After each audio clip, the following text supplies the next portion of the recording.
Bagimu Tuhan segala kemuliaan, kuasa, kejayaan. Dari kekal sampai kekal. Sebab Engkaulah Allah yang perkasa, Bapa yang kekal, Tuhan dan Raja damai, penasihat ajaib. Yang sudah memberikan kemenangan yang gilang gemilang bagi kami. Orang-orang yang sudah menerima kasih-Mu yang sempurna. Sebab di dalam kasih Tuhan yang sempurna, semua ketakutan telah dilenyapkan. Inilah puji-pujian dari orang-orang yang sudah menikmati dan tinggal di dalam kerajaan sorga. Terima kasih Tuhan, kami terus mau diberkati oleh kebenaran firman-Mu. Biarlah jemaat-Mu pada hari ini sungguh-sungguh menikmati segala kebaikan Tuhan, bahkan dimanapun kami berada, yang bisa mendengarkan kabar baik ini. Di dalam nama Yesus kami berdoa dan mengucap syukur. Haleluya. Amin. Silakan duduk. Tuhan Yesus memberkati kita. Haleluya. Sekalipun cuaca beberapa waktu ini lumayan dingin ya. Ada beberapa tempat yang mungkin mengalami kebanjiran. Tetapi kita sebagai orang-orang yang dikasihi Tuhan, yang sudah menerima kasih-Nya, yang keluar dari mulut bibir kita adalah ucapan syukur. Karena dengan mengucap syukur, itu tandanya kita percayakan kasih Tuhan, maka semua akan berubah dari yang tidak baik menjadi baik. Oleh karena itu, hari ini biarlah setiap hati kita kembali kuat dan teguh di dalam Tuhan. Tema kita hari inilah kuatkan dan teguhkan hatimu. Karena akan banyak yang membuat seseorang goyah dan menggoyahkan. Dari awal itu adalah tujuan dari iblis. Untuk menggoyahkan dan menjatuhkan, menghancurkan, menggagalkan manusia. Yang dimulai dari Adam. Tapi hari ini ada kabar baik. Bahwa kita adalah orang-orang yang ada di dalam posisi ayat firman ini. Walaupun sebenarnya banyak orang yang di luarnya. Dalam Yosua pasal 1 ayat 1 sampai ayat yang kelima saya akan baca. Sesudah Musa hamba Tuhan itu mati, berfirmanlah Tuhan kepada Yosua bin Nun. Demikian, hambaku Musa telah mati, sebab itu bersiaplah sekarang, seberangilah sungai Yordan ini, engkau dan seluruh bangsa ini menuju negeri yang akan kuberikan kepada mereka, kepada orang Israel itu. Setiap tempat yang akan diinjak oleh telapak kakimu, kuberikan kepada kamu seperti yang telah kujanjikan kepada Musa. Dari padang gurun dan gunung Libanon yang sebelah sana sini, dari padang gurun dan gunung Libanon yang sebelah sana itu sampai ke sungai besar, yakni sungai Efrat, seluruh tanah orang Het sampai ke laut besar di sebelah matahari terbenam, semuanya itu akan menjadi daerahmu. Seorang pun tidak akan dapat bertahan menghadapi engkau seumur hidupmu. Seperti aku menyertai Musa, demikianlah aku akan menyertai engkau. Aku tidak akan membiarkan engkau dan tidak akan meninggalkan engkau. Kita sudah tahu kisah ini saudara, bagaimana bangsa Israel yang dituntun oleh Tuhan dan direncanakan untuk boleh masuk ke tanah perjanjian, tanah Kanaan. Dan kita sudah sering sekali mendengarkan bagaimana Musa, seorang pemimpin yang dikultuskan oleh banyak manusia sampai hari ini. Tapi ternyata Musa gagal membawa bangsa Israel ke tanah Kanaan. Itu sebabnya Tuhan mengatakan Musa telah mati. Tidak ada yang tahu di mana kuburannya. Tuhan sendiri yang mengerjakannya.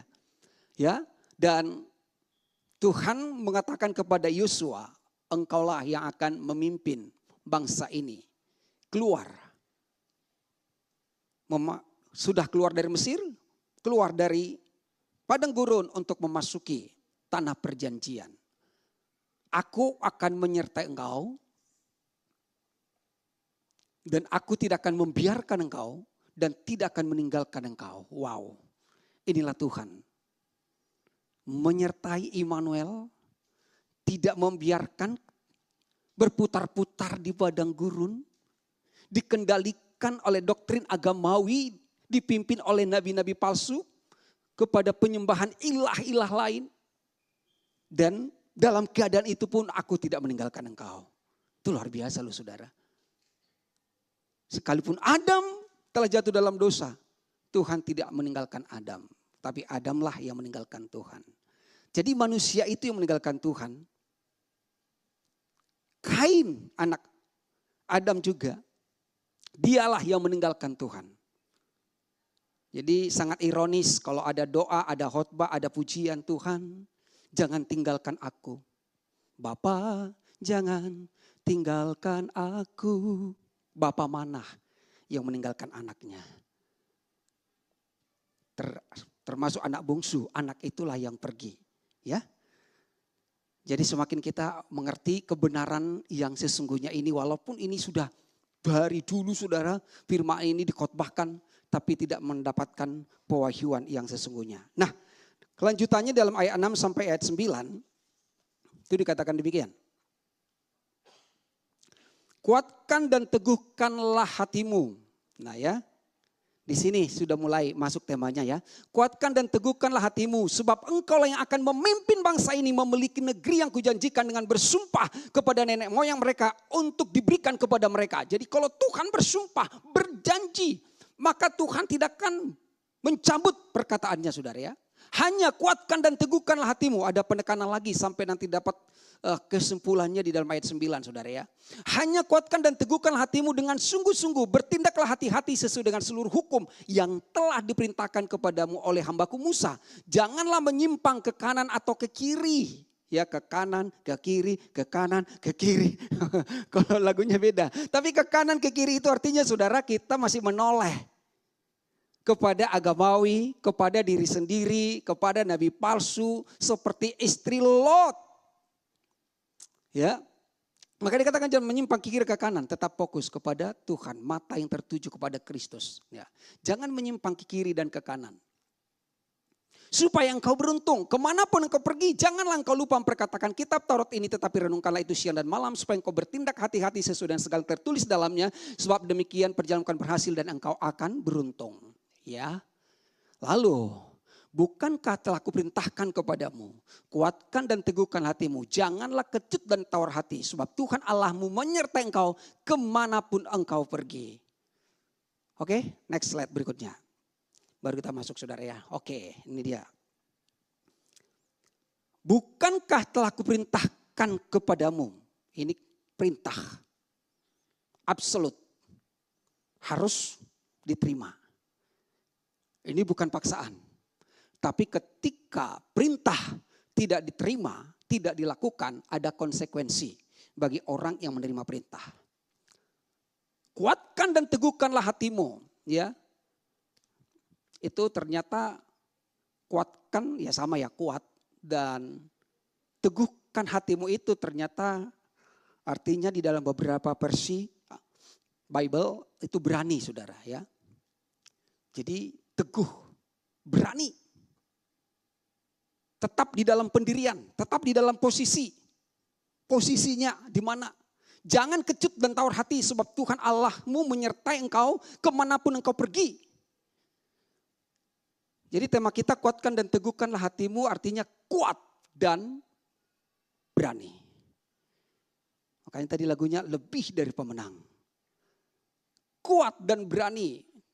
Bagaimana kita bisa kuat dan berani? Apakah karena latihan fisik, latihan perang, doa peperangan, dan semua ritual yang harus lakukan? Biasanya orang-orang beragama saudara, sangat simpel sekali. Kuat dan berani itu artinya bahwa kita mengerti hati Tuhan, kita menerima hati Tuhan. Ya. Jadi kita Yosua kuat dan berani karena dia sudah mengenal hati Tuhan yang memberikan perintah itu kepada dia. Bukan seperti Musa. Musa belum mengenal hati Tuhan. Sehingga Musa bertindak dengan usaha dan kekuatannya. ketika Tuhan memerintahkan kepada dia. Sama. Yosua diperintahkan, Musa juga menerima perintah. Berkatalah ke bukit batu ini supaya air keluar untuk bangsa Israel. Tetapi tindakan Musa beda. Dia bukan berkata, justru memukul 2 kali. Dan sebelum memukul dia mengatakan, apakah kami harus mengeluarkan air dari bukit batu ini? Jadi ternyata Musa yang mengeluarkan. Padahal Tuhan yang mengeluarkan. Dan sekalipun Musa memukul 2-3 kali, 10 kali, bahkan mungkin ratusan kali. Tanpa Tuhan mengeluarkan, itu tidak akan pernah terjadi air itu keluar, saudara ya. Luar biasa penyingkapan kebenaran Tuhan di House of Grace. Biarlah segala kemuliaan, kuasa dan kejayaan bagi Tuhan. Bagi kita yang sudah menerima dan mengenal hati Tuhan ini. Kemudian Yosua kuat dan berani. Yosua. Itu juga artinya Kristus ya, penyelamat. Yosua itu kuat dan berani. Sebenarnya tidak ada kehebatan khusus atau background khusus dari Joshua. Perbedaannya adalah Joshua itu suka tinggal di kemah loh saudara. Jadi dia ikut Musa, dia tinggal di hadirat Tuhan, hati Tuhan. Ya. Di sini Tuhan beri perintah kepada Yosua supaya kuat dan berani. Nah, mengapa Yosua kuat dan berani? Perintah itu juga menjadi, ketika perintah itu diterima, itu akan menjadi statement yang terjadi di dalam orang menerima perintah itu. Jadilah kuat dan berani. Sekarang yes, aku terima. Sekarang aku kuat dan berani gitu ya. Kenapa dia kuat dan berani? Karena dia tahu Tuhan menyertai dia. Saudara. Ini menyertai kayaknya sederhana. Padahal itu sangat sempurna loh saudara. Apa sih yang kita takutkan kemanapun kita pergi dan dimanapun kita berada kalau Tuhan menyertai kita. Jika Allah di pihak kita, siapa lawan kita? Tidak ada. Tuhan menyertai. Aku tidak membiarkan, tidak meninggalkan, berarti menyertai. Tuhan menyertai Yosua. Kenapa disertai? Karena Yosua ada di hati Tuhan. Sama seperti kita semua. Kita ada di hati Tuhan. Amin. Yes, kita ada di hati Tuhan. Kita ada di hati Tuhan loh saudara ya. Ya, jadi karena Yosua itu ada di hati Tuhan. Kenapa? Karena Tuhan itu Tuhan yang mengasihi. Lalu bagaimana kalau saudara sudah di hati Tuhan? Itu harus ada hubungan timbal baliknya saudara ya. Artinya apa? Yosua itu menerima hati Tuhan. Banyak orang diajarkan hanya percaya dan beriman. Kalau hanya percaya dan beriman tanpa menerima hati Tuhan, iblis juga percaya. Makanya dikatakan kuat dan berani itu bukan di pikiran, bukan di otot, tapi di hati. Hati itu nanti akan saudara tahu lagi di roh. Roh itu sendiri adalah Tuhan. Dan roh itu adalah hati Tuhan. Ya. Jadi Yosua itu ada di hati Tuhan. Yosua menerima hati Tuhan. Itulah bedanya dengan Mr. Moses. Bukan Moses Waleleng. Ya, ini Yosua loh saudara. Ya.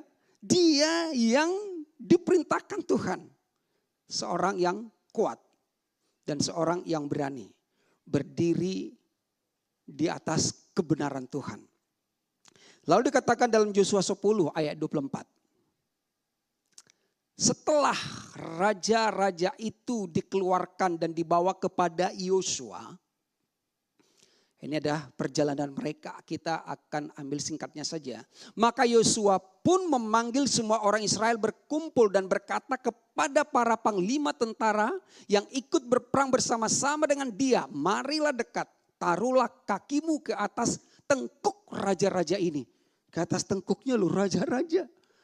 Bayangin saudara. Raja yang paling tinggi tapi paling rendah. Dibuat Tuhan di hadapan orang Israel. Lalu berkata Yosua kepada mereka, janganlah takut dan janganlah tawar hati. Kuatkan dan teguhkanlah hatimu. Sebab secara itulah akan dilakukan Tuhan kepada semua musuhmu yang kamu perangi. Sesudah itu Yosua membunuh raja-raja itu dan menggantung mereka pada 5 tiang. Dan mereka tinggal tergantung pada tiang-tiang itu sampai matahari terbenam. Nah, Yosua mengalahkan dan membunuh raja-raja orang Amori yang mencoba menghalangi mereka, saudara, untuk menerima apa yang dijanjikan Tuhan bagi mereka. Pertanyaannya, dengan apakah Yosua mengalahkan mereka? Perlengkapan perang apa? Senjata apa? Bantuan dari mana? Jawabannya, kenapa bisa dikalahkan? Seperti dari ayat sebelumnya. Karena Tuhan menyertai Yosua. Ya, Tuhan menyertai Yosua. Biarlah saudara kita selalu menyadari bagaimana Tuhan menyertai kita senantiasa. Di tengah masa-masa sulit yang sedang terjadi ya. Berita-berita yang mulai mencekam. Tapi sebenarnya udah dari dulu ya. Dari dulu sudah terjadi, hanya mungkin dimensinya lebih besar karena negara ini bertambah banyak. Makanya ada lagu lama zaman sekarang berjagalah. Tapi zaman sekarang itu udah, dulu pun lagunya itu juga ya Ci ya. Lihat dunia bergelora, kedengaran sana sini, uang mereka anjlok sampai sekian rupiah. Terus gimana dong, perusahaan sana tutup, pekerja tidak ada, banjir sana sini. Berlindunglah dalam Tuhan Yesus. Jadi sebenarnya udah ada dari dulu saudara. Jadi kita gak perlu lagi, wah enggak. Tapi ketika kebenaran itu dinyatakan, Tuhan menyertai, yes. Tuhan mengasihi, iya. Jangan lagi, terjadi begini, terjadi. Jangan saudara. Jadi Tuhan menyertai Yosua, itulah yang diketahui Yosua. Beda dengan 10 pengintai yang diutus oleh Musa mengintai tanah Kanaan. 10 mereka berkata, kita ini seperti belalang, kita ini tidak ada apa-apanya, kita ini pasti ditelan habis. Kebalikannya dari Yosua dan Kaleb. No, Tuhan menyertai kita. Itu kata kuncinya. Yang menyertai mereka walaupun itu ada kekuatan-kekuatan gaib, ya, ada kekuatan-kekuatan yang lain sudah meninggalkan mereka. Karena tidak ada satu pribadi atau sesuatu apapun yang bisa selalu setia. Hanya Tuhan yang setia. Makanya yang menyertai kita adalah Tuhan. Jadi semua itu hanya temporary. Apapun yang terjadi di dunia ini, masalah dan kegemilangan hanya sementara. Tapi penyertaan Tuhan selama-lamanya. Itulah yang membuat Yosua dan orang Israel bisa mengalahkan orang Amori. Nah, dalam Yosua 10:25 ini saya akan tekankan kembali. Ini keren ya. Kalau Pastor Hongki selalu mengatakan, saya tidak memakai kata-kata sendiri, tidak memakai tafsiran sendiri. Ya saya menyampaikan firman Tuhan. Ini Yosua juga melakukan. Tuhan mengatakan kepada Yosua dalam Yosua 1:9, kuatkan dan teguhkanlah hatimu. Dan sekarang Yosua mengatakan lagi kepada bangsa Israel. Lalu berkatalah Yosua kepada mereka orang Israel. Jangan takut dan janganlah tawar hati. Dia mengutip kembali karena Yosua sudah mendengarkan dan menerima firman itu. Dan sekarang firman itu juga yang disampaikan. Siapa kita yang bisa membuat firman yang baru? Jadi lalu berkata Yosua kepada mereka, jangan takut dan jangan tawar hati. Kuatkan dan teguhkanlah hatimu. Aku sudah terima loh. Saya sudah menerima pertama firman ini. Lalu sekarang aku teruskan kembali kepadamu. Sebab secara itulah akan dilakukan Tuhan kepada semua musuhmu yang kamu perangi. Ya, jadi Yosua berkata kepada orang Israel supaya apa? Mereka kuat dan berani. Mengapa Yosua bisa mengatakan, hei kamu kuat dan berani? Karena Yosua kuat dan berani. Sebab kalau Yosua gak kuat dan berani, itu gimana ya? akan seperti makan buah si malakama, atau kata orang munafik. Kamu bilang kuat dan berani, kamu sendiri ketakutan gitu ya. Nah, Yosua sudah duluan. Jadi apa yang ku dengar, itu yang ku sampaikan. Apa yang ku lihat, itu yang ku sampaikan. Apa yang ku terima, itu yang ku berikan. Sebab tidak ada sesuatu padaku yang bukan ku terima. Sekarang tidak melihat musuh, tidak melihat keadaan, tapi melihat kebaikan Tuhan. Di mata kita tembok, tapi di mata Tuhan itu adalah jalan. Selalu ada jalan di dalam Tuhan. Ya. Jadi Yosua berkata pada mereka supaya mereka kuat dan berani, itu artinya supaya orang Israel itu menerima hati Tuhan. Bukan nge-gym atau maraton di Gelora Bung Karno. Tapi menerima hati Tuhan, dan artinya tinggallah di dalam kasih Tuhan. Kamu akan selalu kuat. Tidak ada lagi yang menakutkan kita, saudara ya. Kuat dan tidak ada yang menakutkan. Luar biasa. Tuhan menerima firman itu, Yosua menerima firman itu dari Tuhan supaya dia kuat dan berani. Dan firman Tuhan yang sama disampaikan oleh Yosua kepada orang Israel, karena itulah tugas dia yang memimpin bangsa Israel itu supaya mereka juga kuat dan berani. Artinya, ayo kenallah Tuhan yang mengasihimu, dan yang mengasihi akan selalu menyertai, dan yang menyertai akan selalu memberkati, dan yang memberkati akan menyatakan kuasanya kepada mereka yang dikasihi. Yosua 24 ayat 11. Ya. Setelah kau menyeberangi sungai Yordan, dan sampai ke Yeriko, berperanglah melawan kamu warga-warga kota Yeriko. Nah, di sana ada beberapa orang-orang, saudara, yang ada rajanya ya. Ada orang Amori, ada orang Peris, orang Kanaan, orang Het, orang Girgazi, dan orang Hewi, orang Yebus. Tetapi mereka itu kuserahkan ke dalam tanganmu.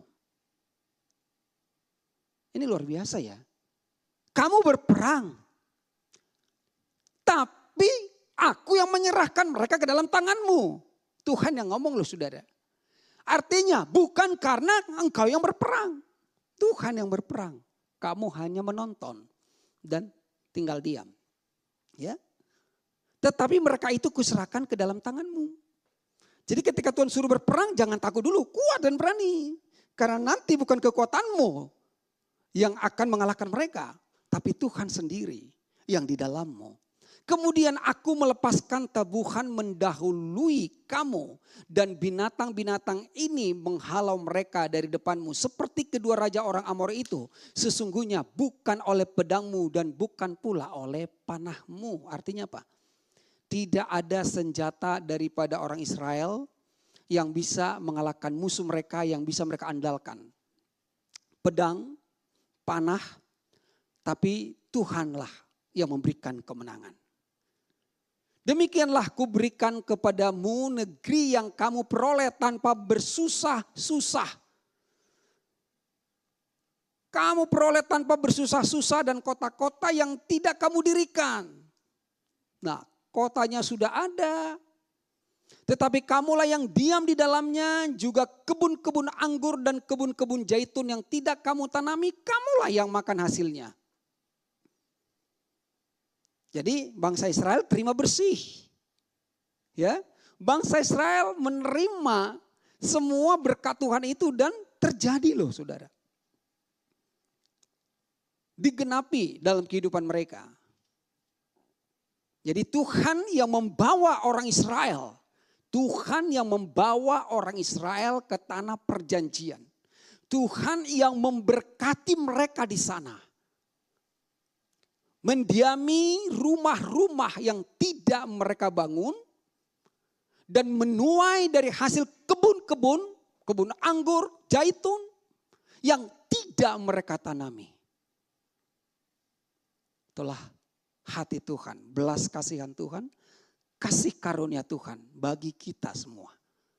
Bukan hanya bagi bangsa Israel, tapi Tidak semua bangsa Israel menerimanya. Bahkan lebih banyak mereka yang tidak menikmati semuanya ini. Karena mereka takut, kecut dan tawar hati. Mereka menolak hati Tuhan. Mereka tidak menerima kasih Tuhan. Bahwa Tuhan yang selalu mengasihi. Dan tidak meninggalkan, tidak membiarkan. Dan Tuhan yang selalu menyertai mereka. Ini menjadi pelajaran bagi umat manusia di muka bumi ini. Dari berbagai suku, kaum, bahasa maupun agama. Karena orang-orang agamawi mereka akan punah. Seperti bangsa Israel berputar-putar di padang gurun karena mengandalkan pedang. Mengandalkan panahnya, mengandalkan usaha dan kekuatannya. Sekalipun mereka capek dan letih berputar-putar. Sayangnya bukannya happy ending. Tapi berakhir dengan kematian dan kegagalan. Kemudian ayat 14.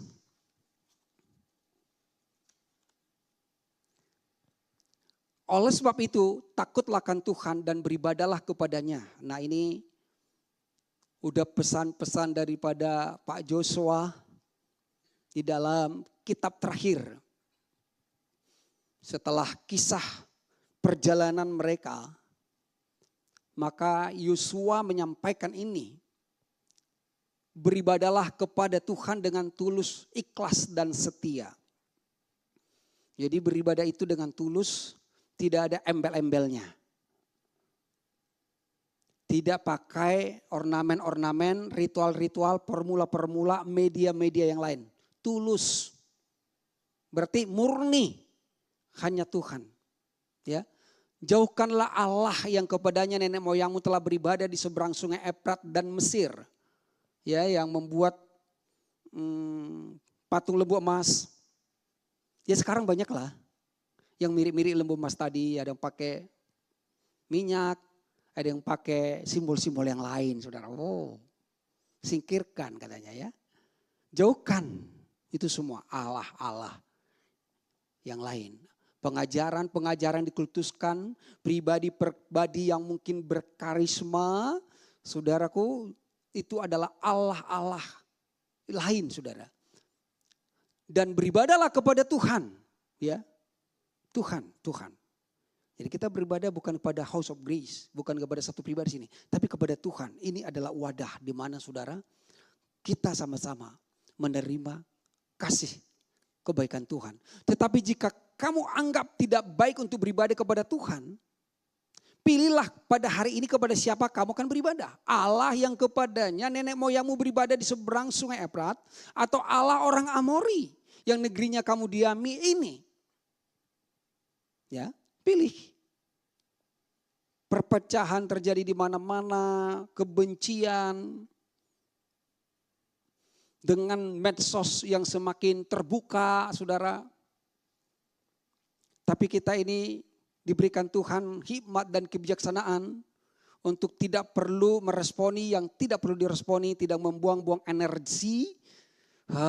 Kayaknya memang agak vulgar, tapi firman Tuhan mengatakan, jangan berikan mutiara kepada babi. Jangan tersinggung, ya. Karena itu firman Tuhan. Jadi jangan nanti kita malah diseruduk lagi, saudara ya. Tapi kalau orang Batak mah enggak berani dia nyeruduk. Langsung dibuat dia panggang sama saksang. Baik saudara ya. Oke, jadi ini dia. Enggak ada yang perlu diperdebatkan di medsos. Enggak, udah, tunggu waktunya Tuhan. Ya. Mau kita berdebat menjelaskan ABCD nggak ketemu kok saudara ya. Namanya berdebat itu pikirannya udah beda-beda ya. Pola pikirnya beda-beda, conclusionnya pasti beda-beda ya. Nah tetapi aku dan sisi rumahku, ini kesimpulan dari Pak Joshua. Terserah kamu mau bilang apa, ya udah deh. Kamu bilang ini hyper grace, kami bilang ini begini, up to you. Tetapi aku dan seisi rumahku, kita ini semua keluarga besar House of Grace ini, kami akan beribadah kepada Tuhan. Beribadah bukan cuma euforia seperti ini saudara, full musik, full band, nari-nari, ada lagi penari tamborin sampai kelilit apa itu selendangnya kemana gitu ya. Sampai orang dari depan gak bisa lihat gitu saudara, full. Ada lagi diangkat, ada dengan berbagai atraksi. Itu hanya euforia. Saya tidak sedang mengatakan mana yang benar, mana yang salah. Tapi saudara, kami beribadah kepada Tuhan itu kadang orang berpikir ibadah itu, oh iya ada ibadah komsel, ibadah kul, ibadah wanita, ibadah pria, ibadah single mom. Apalagi ibadah dewasa muda, ibadah youth, ya, ibadah duda keren. Bukan hanya seperti itu kelompok-kelompok ibadah yang dimaksudkan. Beribadah kepada Tuhan itu, Yosua dan keluarganya tetap tinggal di dalam kasih Tuhan. Itulah yang beribadah. Itu loh saudara. Walaupun di rumah ya ibadah juga, di kantor ibadah juga, di sekolah ibadah juga, di kampus ibadah juga. Jadi ketika kita tinggal dalam kasih Tuhan artinya kita tidak terkontaminasi dengan sekeliling kita. Kita tidak dikamirkan saudara ya. Nah, jadi Yosua dan keluarganya tetap tinggal dalam kasih Tuhan. Inilah yang dikumandangkan oleh Yosua kepada orang Israel. Halo orang Israel. Kamu sudah diberkati Tuhan, menikmati dan mendiami rumah-rumah dan kebun-kebun anggur zaitun dan kamu nikmati semuanya. Ini adalah kebaikan Tuhan. Sesungguhnya ada musuh-musuh begitu banyak yang telah dikalahkan oleh kuasa Tuhan. Dan sesungguhnya bukan karena pedang dan panah kita. Tapi karena Tuhan yang menyerahkan mereka kepada kita dan Tuhan yang mengalahkan. Dan sekarang apa mau kita lakukan? Tetaplah ingat kebaikan Tuhan. Tinggallah di dalam kebaikan Tuhan. Itu semua adalah kemurahan Tuhan dalam hidup kita. Nah, kalau Yosua kuat dan berani dan orang Israel disampaikan, inilah khotbah daripada Yosua kepada gereja di sana. Kalau boleh dikatakan kata gereja atau umat di sana ya. Nah, kepada kita sekarang apa yang mau kita terima daripada message ini saudara ya. Nah, dikatakan di situ jangan kecut dan tawar hati. Karena banyak sekali orang kecut dan tawar hati. Makanya marah, dendam, dengki, cemburu ya. Makanya jangan kecut dan tawar hati. Amsal 24 ayat 10. Jika engkau tawar hati pada masa kesesakan, yaitu secara dunia, pengetahuan dunia, ya memang di masa-masa kesesakan itulah orang tawar hati. Ya, udah terjepit, ya toh, terhimpit. Disitulah orang banyak tawar hati. Nah itu yang dialami bangsa Israel kan. Mereka tawar hati. Di padang gurun mereka tawar hati. Oh di sini tidak ada air mau diminum. Membuat Musa murka. Kami bosan dengan mana ini. Minta daging. Kami pulang saja ke tanah Kanaan jadi budak kembali. Tawar hati. Elia, sekelas Elia, nabi yang begitu luar biasa. Menyembelih nabi-nabi palsu. Begitu mendengarkan intimidasi dari Isabel. Dia lari ke hutan dan dia tawar hati. Cukuplah sampai di sini Tuhan. Aku tak sanggup lagi. Ambillah nyawaku. Tuhan tidak pencabut nyawa. Tapi Tuhan memberikan kehidupan terus kepada Elia. Memberi dia makan dan dia kuat. Bahkan Elia tidak mengalami kematian seperti Musa. Dia naik hidup-hidup ke sorga. Dan kedua orang ini akan turun kembali nanti. Ya. Jika engkau tawar hati pada masa kesesakan, kecillah kekuatanmu. Jadi anak-anak muda jangan langsung tawar hati ya. Nilainya turun, IP-nya turun. Ya kalau IP-nya terus naik dan naik dan naik seperti Libi cum laude ya mungkin yeay siapa dulu dong gitu ya. Saudara jangan tawar hati ya. Kenapa? Karena kalau kamu tawar hati kecillah kekuatanmu. Jadi gak ada lagi keberanian, gak ada kekuatan, melemah semuanya. Ya. Pertanyaannya mengapa orang tawar hati? Karena belum menerima hati Tuhan. Kan hati loh ini. Bukan pikiran ya. Hati. Pikiran gak boleh satu. Susah pikiran ini satu. Ya. Memang Tuhan katakan sepikir kamu ya. Karena belum menerima hati Tuhan. Lalu bergantung kepada hati sendiri. Makanya gampang terluka. Ya, hati yang terluka. Luka batin, harus pelepasan, harus pemulihan. Ya. Tapi di sini semudah itu sebenarnya Tuhan mengatakan saudara. Supaya kita tidak tawar hati, ya terimalah hati Tuhan. Jadi jangan pakai hatimu, pakai hati Tuhan. Next kita lihat lagi. Jagalah hatimu. Jadi di hati ini adalah pusatnya dalam kehidupan kita saudara. Jagalah hatimu dengan segala kewaspadaan karena dari situlah terpancar kehidupan.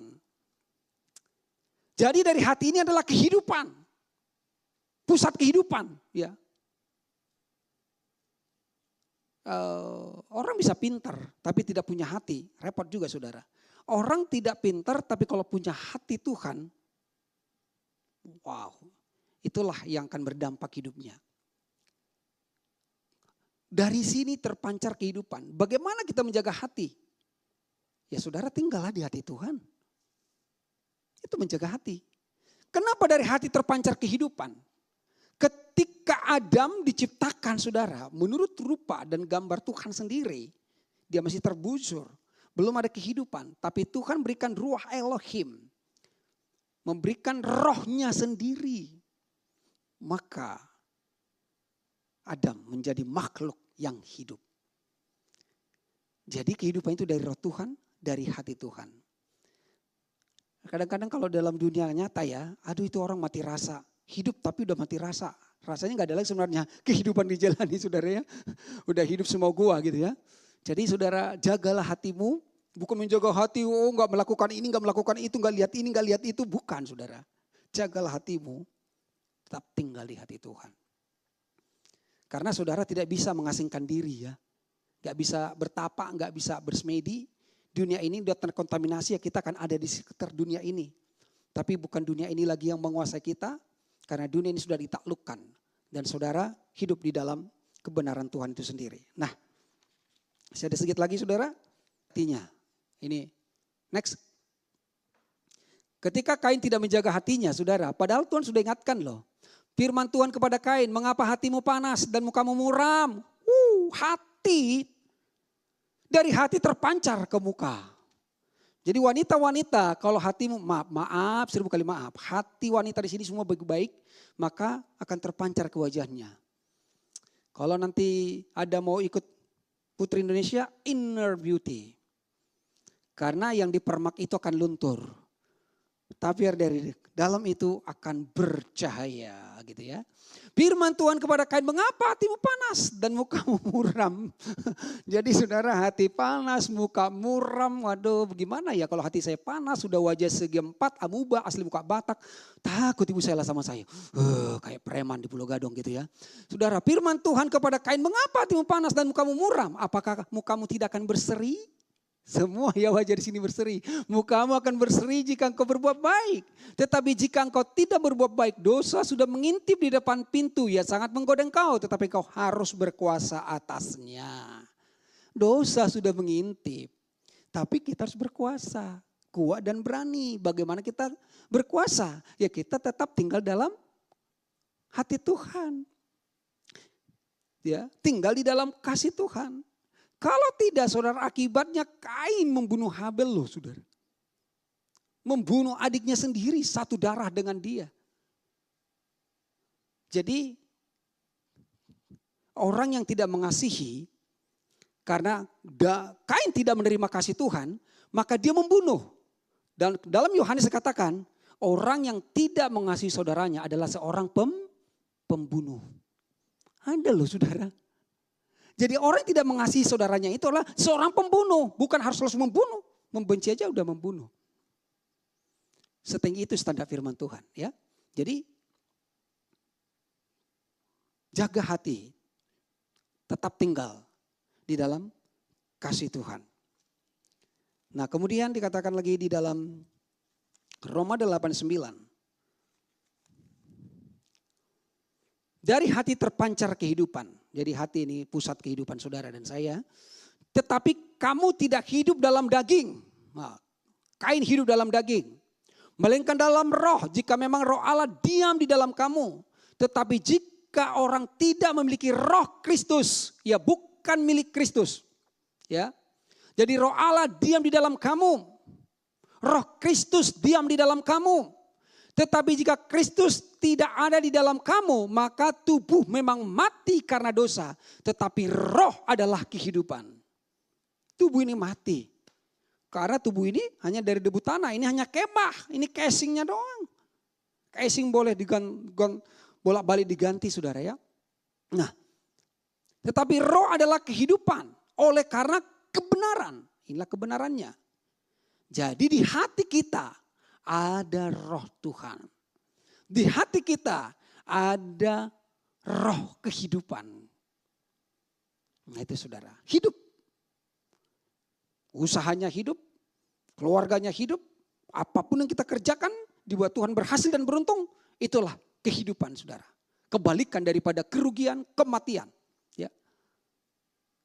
Dari hati kita ini terpancar kehidupan. Kehidupan berasal dari Tuhan. Akulah jalan kebenaran dan kehidupan. Roh Kristus. Ya, roh Tuhan tinggal di dalam kita. Dan itu lebih jelas lagi dikatakan di dalam Efesus 3 ayat 16. Aku berdoa supaya ia menurut kekayaan dan kemuliaannya menguatkan dan meneguhkan kamu oleh rohnya di dalam batinmu. Sehingga oleh imanmu Kristus diam di dalam batinmu, di dalam hatimu dan kamu berakar serta berdasar dalam kasih. Jadi Kristus telah diam dalam hati kita, kita berdasar di dalam kasih. Kasih Tuhan itu berasal dari Tuhan, dari hati Tuhan, dari Kristus yang sudah tinggal dalam saudara. Jadi roh Tuhan, roh Kristus diam di dalam kita, artinya kita tinggal di dalam kasih Tuhan. Itulah yang disebut kuat dan berani. Jadi kita tidak sedang berusaha lagi menguatkan dan meneguhkan hati kita, tapi kuat dan berani dalam Tuhan. 1 Yohanes 4 ayat 18. Di dalam kasih tidak ada ketakutan. Ya.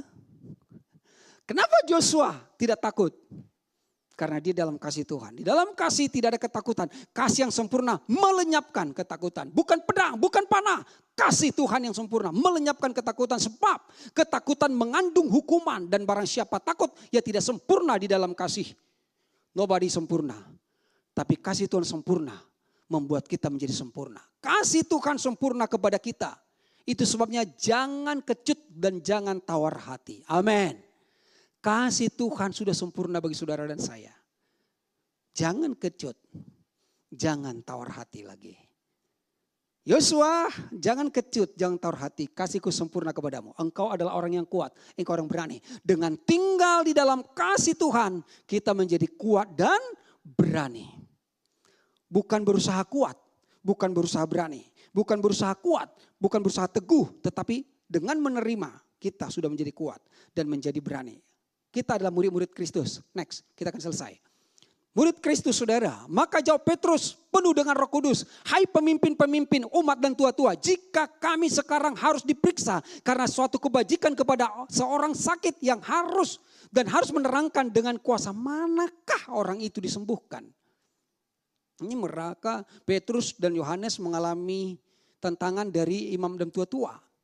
Yang mencoba mencela pelayan mereka, maka ketahuilah oleh kamu sekalian dan oleh seluruh umat Israel bahwa dalam nama Yesus Kristus orang Nazaret yang telah kamu salibkan tetapi yang telah dibangkitkan Allah dari antara orang mati, bahwa oleh karena Yesus itulah orang ini berdiri dengan sehat sekarang di depan kamu. Petrus dengan berani menyampaikan kebenaran. Petrus penuh dengan Roh Kudus, ya kan? Penuh dengan roh. Penuh dengan roh Tuhan, artinya menerima hati Tuhan yang berbelas kasihan. Mungkin minggu lalu kita dengarkan kan, emas dan perak tidak ada padaku.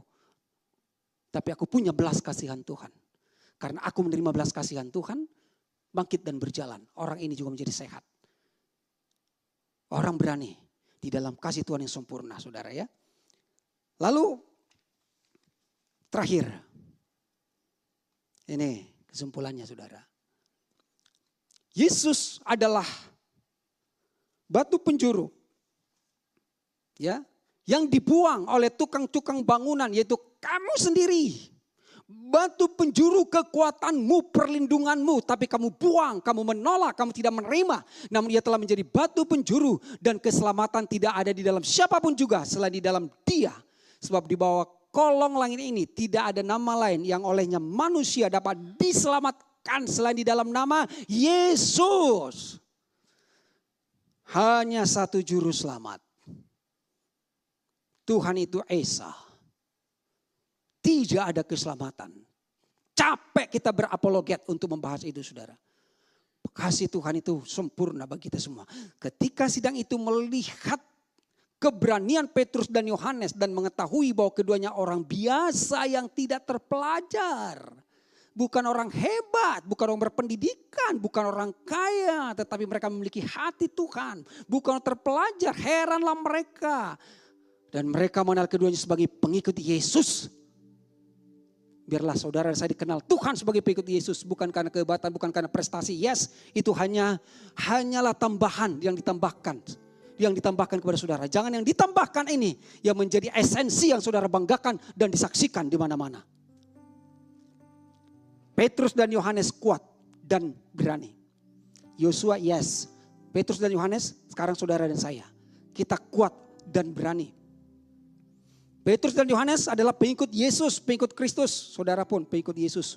Bukan pengikut golongan Apolos, golongan Paulus, Armenian, Lutheran, aliran Roh Kudus, aliran ini, no. Petrus dan Yohanes penuh dengan kasih Tuhan. Oke. Jadi mereka penuh dengan kasih Tuhan, maka mereka disebut pengikut Yesus.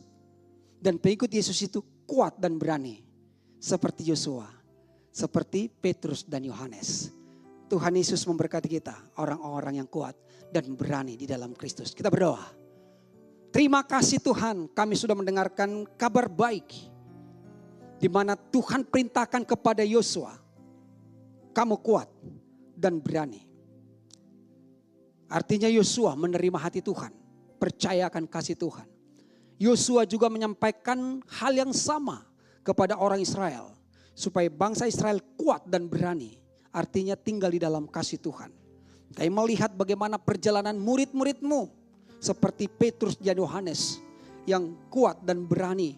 Karena mereka menerima kasih-Mu Tuhan. Dan mereka pengikut Kristus. Itulah kami anak-anak di tempat ini. Maka semua orang di muka bumi ini. Di mana pada waktu setiap lutut bertelut dan semua lidah akan mengaku. Yesus Kristus adalah Tuhan, menjadi pengikut Kristus. Yang selalu tinggal dalam kasih Tuhan, disertai diberkati adalah orang-orang yang kuat dan berani.